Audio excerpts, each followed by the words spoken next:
සුබ දවසක් මිතුන ලග්න හිමියනි. මිතුන ලග්නයට 2026 සුබ වසරක්ද කියලා බලමු. ඔව් අනිවාර්යයෙන්ම ඔබට සුබ වසරක්. 2026 වසර ඔබට ගුරු 3 ශනි 12 සහ රාහු 11 කේතු 5 නිසා සංනිවේදනයේ අධ්‍යාපනය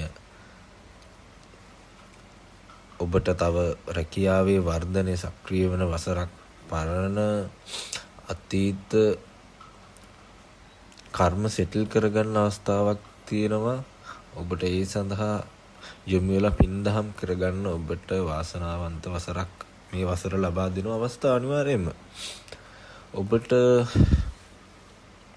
ආර්ථික රැකියාව පැත්තෙන් ගත්තොත් පොඩ්ඩක් ප්‍රෙඩික්ට් කරන්න අමාරු, වාටම හිතා ගන්න අමාරු දේවල් වාගේ රැකියාව තුළ සිදු වෙනවා. වායක කාලයකට හිතන්න පුළුවන් බොස් වැඩ කරන සේවකයෝ ඔබට හරියට ඔබට රෙස්පෙක්ට් එකක් දෙන්නේ නැහැ, ඔබ ගණන් ගන්න නැහැ කියලා. ඒත් ඔයා එහෙම හිතලා අයින් වෙන්න යද්දී ඔයාට හිතා ගන්න බැරි ඔපචුනිටිස් එන්න පුළුවන්.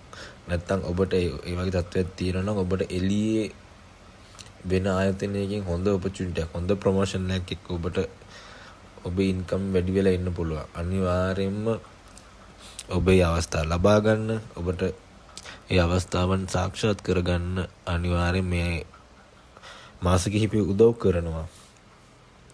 ආදරේ පැත්තෙන් ගත්තොත් ඔබට ආදරයක් හිමි වෙලා නැත්නම් මුල් කාලය, අවුරුද්දේ මුල් කාල සීමාව ඔබ වෙත ආදරේ ළඟා වෙනවා. ඔබ විවාහ වෙන්න බලාපොරොත්තු වෙන කෙනෙක් නම් අවුරුද්දේ මැද මැයි මාසයේ පසු කාල සීමාව ඔබට විවාහයට සුදුසු කාල සීමාවක් ලෙස පෙන්눔 කරනවා.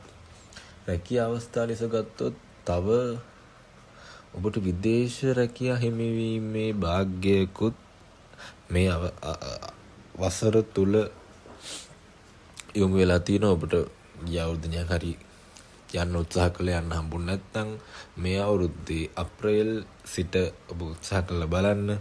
ඔබට අනිවාර්යයෙන්ම විදේශ රැකියාවන් හෝ අධ්‍යාපනයට විදේශගත වෙන්න බලාපොරොත්තු වුණත් ඒකත් ඔබට හිමිවීමේ අවස්ථාවක් තියෙනවා අනිවාර්යයෙන්ම. ඔබ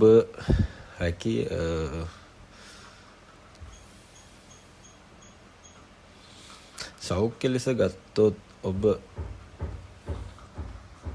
පපුව ආශ්‍රිත, ඔළුව ආශ්‍රිත රෝගාබාධ වලින් පෙළෙන කෙනෙක් නම් ඊටාම සැලකිලිමත් වෙන්න. ඔබ අඳුරන ඔබගේ ඥාති, ඔබේ අම්මා තාත්තට ඒ වගේ රෝගයක් තියෙනවා නම් අනිවාර්යයෙන්ම බෙහෙත් ලබා ගන්න, ડોක්ටර් කෙනෙක්ට කියලා චෙක් කරගන්න. මොකද ඒ වගේ රෝගීන්ට උත්සන්න වෙන්න පුළුවන් තමන්ගේ රෝගය. හොඳයි, ඔබට පෞද්ගලික ලග්න පලාපලයක් තොරතුරක් ලබා ගැනීමට අවශ්‍ය නම් මෙම කමෙන්ට් තීරුවේ කමෙන්ට් එකක් දාන්න, නැත්නම් මගේ දුරකථන අංකයට කෝල් එකක් ලබා දෙන්න.